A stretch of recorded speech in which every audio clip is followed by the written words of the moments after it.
What up? This is Myron, and you are listening to the Rye Bread and Mustard, a Mariners podcast, the down on the docks on the other side of the tracks, dive bar style podcast of and about the Seattle Mariners that you are listening to right here on the free Odyssey app. Or, hey, listen, wherever else you're downloading that podcast action from. I'm not judging as long as you're liking, subscribing, and sharing and doing your due diligence for the Rye Bread and Mustard, a Mariners podcast. And those same feelings go towards YouTube as well. And if you had not said hello to us yet, you know the drill. Go hit us up on those socials. Also, if you're liking the gear, you've seen the gear down on Occidental, you've seen it on the road, you've seen it in the stadium, you've seen it in the bars, you want the street cred for wearing the Rye Bread, hit up at simply.cora. That's at simply.cora on Instagram or Etsy. All right, that's all the house cleaning I have for today. We're dropping a weekend edition. And if you're getting to this late, that's probably because you're not liked and subscribed. We made this shit real simple. This is when all the exclusive content usually comes out. When you're not looking for it, we're going to sneak up right behind you. We're doing that today. And our special guest, we got a special guest for you this weekend, Mr. Chris Anderson. You know him, though, as a Pike Street drummer, always banging on those drums, whether it's a victory, whether it's a loss, whatever's going down at T-Mobile Park. We got him right here on the Rye Bread and Mustard and Mariners podcast. And if you're watching on YouTube, here's the big reveal to show you that I ain't lying. There he is. What's up? It's so quiet. I've never heard you in such a quiet atmosphere. This is very rare for everybody here. It's not 40,000 fans around, so yeah, it's new. So, yeah. So you've been doing this for people that, don't make it out to T-Mobile Park. Maybe they're listening out on the East Coast or whatever. You're playing the drums outside of the left field entrance pretty much every home game. I think I've only missed probably like 6 to 7 of them. And those were like mental days I had to take for myself. But other than that, man, I've been out there, rain, sleet, snow, high winds, loses, zombie apocalypses. Just been out, just dedicated, Yeah, you are the vibe. You are literally the first and the last thing you see. Yeah, it's pretty cool because I feel like I'm like the first line of inspiration when fans are going into the stadium. So I feel like if I can get them hyped and give them enough energy, they can kind of transfer that from the stands onto the field. And then, the players want to play for fans supporting them. They kind of want to show out. And the more fans in the stadium already turned up and hype, I think the better we perform. So it's almost a symbiosis of collaborations going on, Yeah, it is. It's pretty interesting. You play with the highest of highs and the lowest of lows of the emotions of the fans coming out. What's your go-to if we just had a big walk-off victory? Everybody's coming out of the stadium charged up. What's your go-to? So I reel them in with some Michael Jackson, and then for Michael Jackson, I get them dancing with each other with Dance with Somebody. And then, we just keep the party going for a little bit. And then I got to throw in that Don't Stop Believing, just so the fans know, win, lose, or draw, we still support the Mariners. You know what I mean? That always gets them riled up. And then I take it to some more dancing. And then I sometimes have to stop because they won't stop dancing. So I'm like, all right, this is the last song. They're like, no. Yeah, I'm like, I play Peaches from the Super Mario Brothers track. That's kind of like the last song of the night. And that's kind of like my curtain call song. And so, I play that and let them know like, hey, I got to go home because, I don't live here in front of left field gate. So, yeah. That's some expensive real estate down there. Yeah, it is. Yeah. And so let's just go to the flip side of that. How about look, last year, probably the lowest feeling was obviously the playoff game when the Mariners lost to the Houston Astros. Yeah. What are you playing? What's the vibe like? What are the people like when this is going on as well? Well, the game before, okay, so when we made that playoff berth, like that game that night was crazy. It was like everybody was dancing. And I think after the game, people were dancing like 2 hours after the game had ended. And really? I have video of that on my Instagram. And it's just like, you just see this tiny little drummer surrounded by like 3,000 fans going crazy. So like that was a good experience versus when we lost that, it was still like really somber. I know fans took it hard. I took it hard. You know, we always want to win, but I still, you know, wanted to provide that good energy, that good vibe. You know, like I say, win, lose, or draw, it's always going to be a party at, you know, left field gate. So a lot of fans appreciate it. A lot of fans were like, I don't want to dance with nobody. Get out of here, guys. You know what I mean? Like I stopped believing, you know, but still, you know, we're still going to party and have a good time. I think the fans appreciate it, and I think it's becoming a part of the tradition.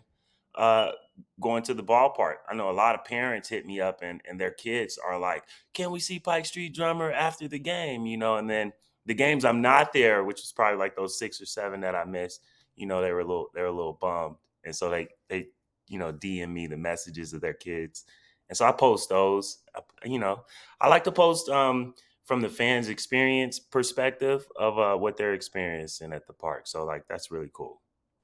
Yeah, and you've been doing this now for 4 seasons, is that Yeah, I correct? think it's my third or fourth season. Yeah, at the park. So yeah, it's kind of flew by a little bit because I was playing on First and Pike. That's where I got my start, Right.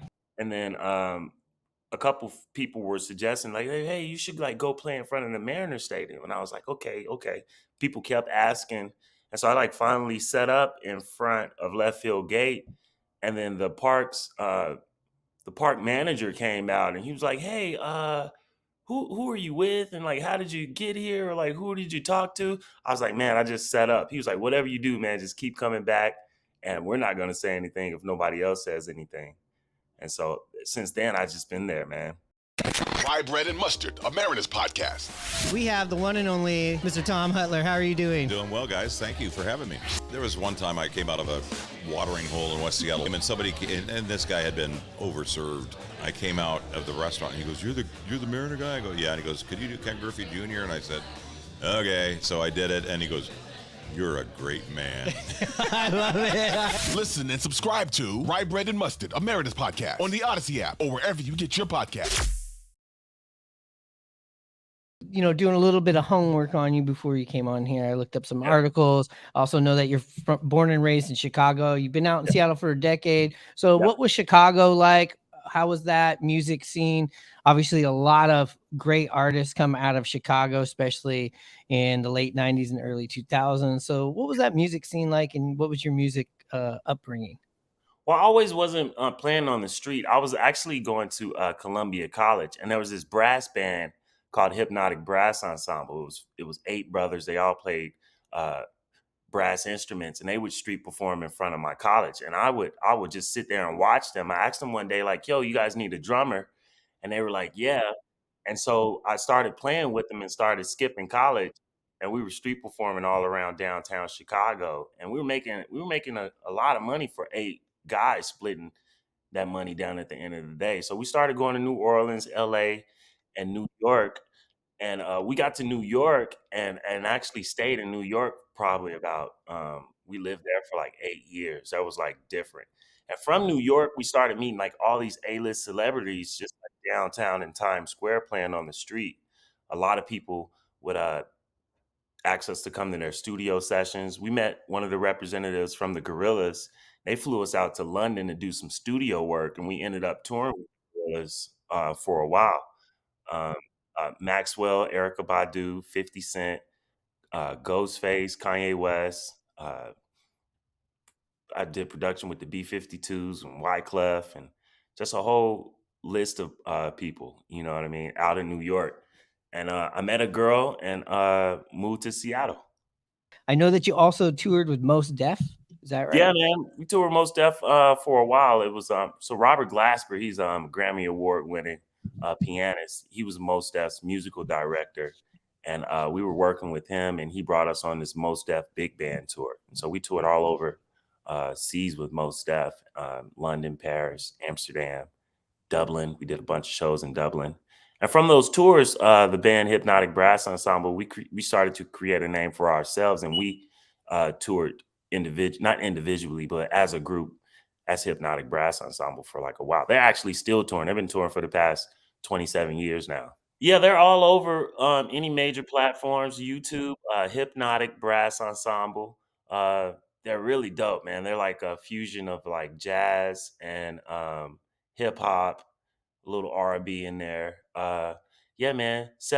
Eight black guys from the south side of Chicago, man. They look like thugs with music instruments, and that was always we had a we had a nickname in the music industry. We were known as the bad boys of jazz because like we didn't play around. You know what I mean? You had to pay us at the end of our show, or it was going to be a little problem. Being from Chicago, so were you a Cubs guy? Were you a White Sox guy? Were you Everybody's a Cubs fan in Chicago. We just can't afford the tickets, but everybody can go to the Sox games. Sox games were like super cheap. I think you get tickets for like $10 and $15. But the Cubs games, like back in the 80s and 90s and early 2000s, were still like $100+ You know what I mean? At Yeah. Wrigley Field, they got those apartment buildings across from the stadium, and you can go up top and look down into the field. Even Yeah. those are expensive. So everybody's always a Cubs fan. We're always rooting for the Cubs. You know what I mean? I've been to Wrigley Field. I still haven't made it to Comiskey. I met some Chicago people here during the All-Star game and we were talking about it, and they swore that the White Sox games are way more lit than the Cubs games. And I was going, damn, they definitely are. They are? Yeah, certain games. The Cubs games. I've never been to a Cubs game, man. Like I said, the tickets were just too expensive when I was growing up. But our family, my mom always would take us to Sox games, or like the YMCA always had like, these passes to get into the Sox games. The Sox games, I think, were for the blue collar individuals that worked in Chicago. So I think that's why I think the blue collar culture in Chicago really appreciates the Sox. Everybody's rooting for the Cubs. The Cubs are kind of like I feel like how the Kraken are. I think the Kraken is the team. They're almost like a white collar, fan base. They are. It is expensive to get into a Kraken game. The Seahawks and the Mariners, I think, are catered to the blue collar fan base, and I think that's why they have that strong support right there. Not saying that the Kraken don't have that strong support, because they do. Their fan base is awesome as well. So, do you also play when the Seahawks are having games? And if so, what's it like with the NFL crowd versus the MLB crowd when you're doing this gig? Man, like the comparison, they're definitely two different fan bases. But honestly, man, I think the baseball fan base is way more, I think, excited and more interactive than the Seahawks fan base. But like they both have their like ups and downs. I think Seahawks fans they might be more drunker because they're drinking at like 8 a.m. because they're tailgating. Yeah, are you setting up earlier on a Seahawks game? Yeah, actually I do, man, because usually the later games or even the early games, like I'm always at the location probably 4 hours before each game starts. But the Seahawks games, they're tailgating at like 8 a.m. I'm not out there that early, but like at least 11, 12 o'clock, I'm already like set up and playing till about, when the game's over. The setup's crazy. And the times I'm out there, it's some long work hours, you know what I mean? But I'm not playing the whole time, but it's definitely almost 8-hour days working the Mariners or the Seahawks. So like you just said, they're not working the whole time. So when the game's going on, when the game's going, I'm chilling. Yeah, besides chilling. Yeah. Post game, I'm playing probably 3 hours up until a little bit into the first quarter or the first inning. And then once everybody's in the baseball games, I start playing at the top of the 7th inning through the let out, because like a lot of families leave the Mariners stadium. A lot of families or older individuals leave at the 7th inning. Mostly the couples on dates and the other crowd, they leave after the game's over. Interesting.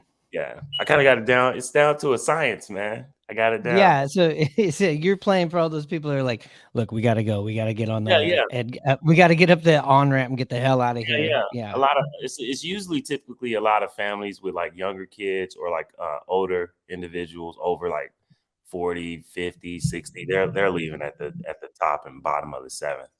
And then So all those the aren't the dancers. Those aren't the people hanging around all night. They're just no, kind of no, bustling through. no, they're trying to get out of there so they can get on the highway and get out. This is their workout mix to the car. Ladies and gentlemen, a very funny man. Please welcome from Seattle, Jay Buhner.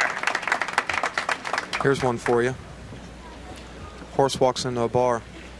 Bartender says, "Hey, why the long face?" Here's one for you. Aren't you glad he decided to play right field for the Mariners instead? And I know that you got your start on First and Pike. Yeah. Right outside the Pike plate. I'm reading these articles that everybody has covered here. All the news covered. Yeah. Just to bring everybody up to speed. Can you tell us about that at all? So I was playing on First and Pike for about a year to a year and a half, and then I started to get complaints from a condo that was in that area, and I know exactly who the complaint people were because they came down personally and talked to me, and so I think a couple of those residents had some higher up friends in the Department of Transportation. Department of Transportation runs the city streets and corners downtown Seattle. So the residents complained to them, and then they started to target me with fines and citations and stuff like that. And I just couldn't figure out, me being out here bringing all these people together. I wasn't obstructing any traffic or anything like that. Like, why was I at the top of their priority list for downtown at the time? So Out of all the things, Yeah, out of that all the things, that was really listen, good. you're keeping too many. We don't want the good vibes right now. So what was the complaint? So So what? it was like a noise. They were like, man. So one of the residents actually came down and told me. He said, "Hey, me and my wife, we stay here on the weekends from our home on Orcas Island, and like she can't get any rest on the weekends." And I was like, "Dude, do you hear yourself?" And so another lady was like, they just had a baby, and like my music was like just too loud. And I wasn't like playing at 8 a.m. I had like a set schedule on First and Pike where it was like Thursday through Sunday from probably like 11 to 3 or 11 to 4, because Pike Place Market starts to slow down with the foot traffic around 4 and 5. So I wasn't out there every day. And also you're like in the middle of downtown, like in the hub of everything going on, and you want peace and quiet. Like, why would you even pick that location and not expect street noise or just the ambiance? Yeah, that's like living on the beach and going, I don't want sand on any of my shit. Like these ocean waves are driving me crazy. Yeah. So what ended up being the conclusion? So I just stopped playing. I just stopped playing on First and Pike, and that was kind of when I started playing just exclusively at the Mariners games. But what's crazy is the Department of Tourism just recently reached out to me, and we shot a commercial for the city of Seattle. You know those commercials where it's like, "Come to Alaska," and they like show all Yep. this. So they shot a commercial and they wanted to use me as backing track and my relationship with tourists and just residents in First and Pike. So I thought that was crazy because just like 2 years prior, they were actually a part of like the reason they wanted me to get out of that location. But now I guess everybody forgot about that, and they're like, "Hey, can you come help us shoot this tourism commercial to show how awesome Seattle is?" And I was just like, "Yeah, I'll do it. You just got to pay me." Yeah. You got a baby. And the price just went up, It just just like doubled. the condos. It doubled. Yeah. And did you also request, hey, we got to do it right here on First and Pike?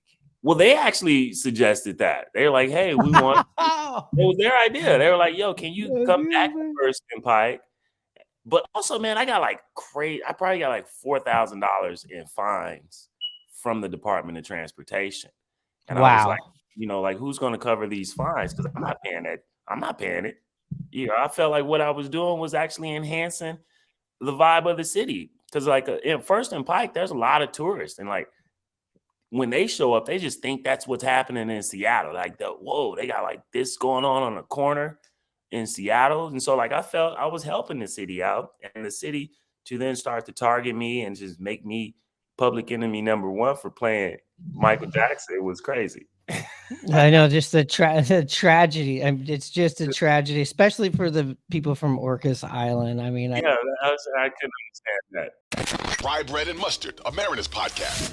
Jared Kelnick coming back to the Mariners. Yeah, I hope he gives us a bump. We need it. I'm happy for him to come back. I'm less happy to hear John Denver's Country Road. I'm going to have to hear that over and over, but if that's the trade-off to seeing this guy do well, I'll take it. I don't care if they're playing 1877 Cars for Kids. That's a pretty good walk-up song. Listen and subscribe to Rye Bread and Mustard, a Mariners podcast on the Odyssey app or wherever you get your podcasts. But luckily, one door closes, another one's opened. Your relationship with the Seattle Mariners has like grown and grown over the years. I mean, you got a promo pack they play on the big screen. Yeah, I've seen that. I've seen that on your socials. I actually seen that when I was just up there recently. Congratulations! I think that's pretty awesome. Thank you. Yeah, man, that's the relationship with the Mariners was cool. They brought me in a couple seasons back, and I was playing down by the pen area where the pitchers pitch and warm up and stuff. So that was really cool. And then as of recently, they made a highlight reel to get the crowd amped, and we shot that right in front of left field gate with a bunch of other fans too. And so they use that as like get the crowd amped. What's crazy is this week coming up, the next home stretch, I'll be inside of the stadium, like in the stands on some type of riser or something, kind of being the hype man, playing music during the games. Kind of like, you go to basketball games and it's the guy on the organ. But I get to do it my way. Yeah. Oh, that's going to be awesome. You're going to have to get in there early and go through rehearsals and all that kind of stuff. Yeah, they're trying to figure out logistics on it all now. So I think it'll be awesome. My plan is to like really knock this out, and I'll just be there stationary all next season. Yeah. Speaking of other like opponents, fans that come to Seattle and go to games, what are your favorite ones, and what are the ones that you're like, oh man, this might be a sick day? Like I like try to forget about the ones that don't support like that. But man, LA this recently, they kind of took over the stadium. I don't know. And I was also like, man, there's no way this many LA fans. It's probably a bunch of Seattle natives just like pulling their LA jersey out of the closet and putting it on. But well, that's what LA fans do down here. They're not even fans. They just pull that LA hoodie out when they get invited to a game. It's impossible you guys are flying in this deep. But LA and then Canada, Toronto, they really, I guess the proximity of how close they are, but they really support, I get a lot of Canadian money. I used to didn't want the Canadian money, but I'm like, no, it's okay. You give it to me. I just get it. The loonies and the toonies. Yeah. So this is going to be a big week. You're going to be playing down there. Where else in the city do you play? Is it pretty much every major event? Obviously you're down there for the Taylor Swift weekend that was when crazy. Toronto and Taylor Swift are in town. Do you have any stories about that? And what are some other places that you will frequent more when the Mariners aren't in town or in the off season? Yeah, so I play. I'll be playing a couple other Seahawks games. I tried playing over at the Kraken stadium, but like that's all private property, so I can't get on that campus like that. But also I play all around Seattle, different venues that I post on my Instagram. I do a lot of artist development with local artists out here in Seattle, so I do a lot of drum studio work and take a lot of those guys under my wing, show them, what to do and what not to do in the music industry. But yeah, I throw a lot of cool, like private events. We got a location out in Kirkland where we throw events at. It's super cool.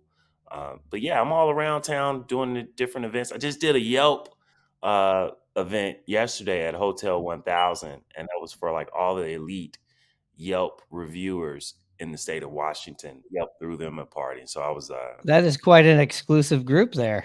Yeah, man. It was crazy because I created a Yelp page and I not knowing how Yelp worked, and I was like, yeah, give me a review, and they're kind of looking at me like Like what I mean, but like, yeah, I didn't know like Yelp was like to review businesses against businesses, or like this business is better than that business. So like they really couldn't review me like based on any other, like who was my competition, So like I thought that was funny because they were kind of looking at me like, okay, we'll give you a review, but I just thought the opportunity was cool. So when you go and you do these drumming events, do you get a custom jersey, or are you just throwing on one? Do the Mariners provide you with another jersey? Because I think it'd be pretty cool if you got a Pike Street drummer jersey going. They gave me one doing All-Star. What's crazy is like Major League Baseball reached out to the Mariners and asked like, who's that drummer guy? I guess they were scouting the city and probably seen me there. So like Major League Baseball reached out to the Mariners, like, can you get that drummer guy to perform doing All-Star? And so I got like a custom All-Star jersey for the All-Star game. And then I think they're gonna make me a custom jersey for this week coming up. But yeah, when I first got out there, Mariners, they were giving me a bunch of Mariners gear. Because I was just wearing regular clothes, because I like to look fresh. They're like, hey buddy, you need here's a Mariners shirt. We'll have to get you set up with some rye bread and mustard. Yeah, man, definitely. Yeah, I really think they should have a Pike Street drummer jersey in there. Do you know Stitch God?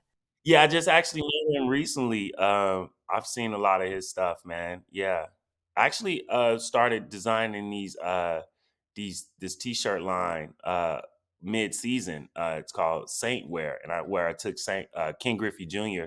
and I turned him into a saint. So the gear is called Saint Griffey. Baseball sure has changed, Junior. Yeah, the hexagon replaced the diamond. And can you imagine facing 3 pitches? Emerson on base. Oh, the base ejector got him snoozing. He goes Why did sailing. it all change? All sport. Game just got too easy. The unsurpassed taste of all sport. A third more carbs than Gatorade for energy could make a difference. Next up, your grandson's up. Ken Griffey IV. Next, it's going. Watch out, center point. Oh! Center point got him. He was robbed. All sport body quencher. The game will never be the same. So you're gonna not be out on the corner this week at all? I'll be doing both, man. I'll be playing the let in. Okay. Playing the game, and then I'll be playing the let out. So I'll have like 2 drum sets, one stationary in the stadium, and then my regular set out at left field gate. So it's gonna be. So do you have like a roadie that's helping you do? Yeah, all I got a crew of guys that I got 3 of my homeboys, and they know my setup, and they've been with me. I've actually had them out there on security because the fans can get rowdy, man. By the 9th inning, they're coming out of the stadium hot, drunk. But they also support a lot when they're drunker. I get more money on the let out than I do on the let in because people just dumping money. Like, you're awesome. They're just emptying their wallets in the donation bucket, which is awesome. So, does a win or a loss affect the donations? Yeah, definitely. I think people are just ready to go after a lot. People are literally like running to their cars after a loss, versus a win. People are like still in the area trying to figure out what's going on, like what's next, where do we go? And so they stick around a lot more after a win. And so I think this week though, win, lose, or draw, I think a lot of fans are just going to be hanging out, especially this weekend. This weekend's already sold out. Yeah, this is a historic week. I mean, we're recording this right now. It's about to happen. It's dropping during the weekend, but win, lose, or draw down in Texas, everybody needs to get out. I mean, I'm flying back up for the week. That's how pumped up I am. The Mariners fan base kind of reminds me of like those small town football team fans on Friday Night Lights. Like it's like a small big city, but the fan support is like really like they like to support. So I think that really transfers over to the field. So we might get some surprises, man. I think when the fans are in it, the team's in it, and then that's just going to hype it up. And plus, I'm going to be in the stadium now too, so I'm going to be putting a little sprinkle on top of that excitement as well too. So hopefully, all that transfers into some electricity, and we're knocking them out the park. So yeah, you're right. It does have that small town feel, especially right down there on Occidental. I know there's other musicians down there. I know the Trombone King. Yeah. I know the dude that rides the bike. I forgot his name. Yeah, I know you're talking about. Yeah, he just now that's the hardest worker down there. I think so. He actually travels around the U.S. and around the world, and like he's in competitions in between the games. He's like doing like real deal marathons and stuff. He's got like $16,000 bikes. Like he gets them sponsored, and then each year he gives the last bike to VA. But they're like $16,000 and $18,000 bikes he's riding on. Yeah, man, that guy is killing it down there. The bars down there, everybody knows each other. The hot dog stands. It does have that old small town feel to it, especially right there on Occidental. I can't speak for when you get up to Pioneer Square or you go down farther into Soto, but definitely right there, it does have a small town feel. So if you haven't been up to T-Mobile Park and you're thinking about it, and even if it is sold out, get yourself a ticket, go in there, check out Chris on the way. And you always got to go in the left field. That's where I'm all about, that left field. And I like to go down to Edgar's, those are my spots. We do this podcast over at Tacos and Tequila. We do our show over there quite often. We'll be there this week as well. We'll be seeing you, Chris. And congratulations, man, on just your budding relationship with the Seattle Mariners and the city of Seattle. And I feel like they got it right by coming back and putting you in the commercial. It kind of makes it's a very hypocritical 180. Yeah, I'm not paying those fines though. So. Yeah. Somebody's gonna figure that out because I'm not paying that. No, and I would just bring that commercial if you ever did have your day in court. I'll be like, here's evidence A, B, C through Z. Just check out this commercial and what I do for this city. I'll be like, dismissed. Thanks again for coming on the podcast. You got anything else to plug? Yeah, man, just come on through, have a good time. It's always gonna be a great time at the stadium. Say what's up if you see me. Don't forget to donate. My motto is money goes in, music comes out. It's kind of like a jukebox. And I like it. Other than that, we'll see you guys. And let's go Mariners, baby. And we can find you. What are your social handles? And your I'm YouTube and all on that? Instagram. I'm on Instagram at Pike Street Drummer. I'm on Twitter at Pike Street Drum. And I just got my website up, pikestreetdrummer.com. All right. We're going to go check you out there. Also, I forgot to say, I can't let you off this podcast this early. At the end of every podcast, my co-host, Hanno, who's not here, we do a little thing by the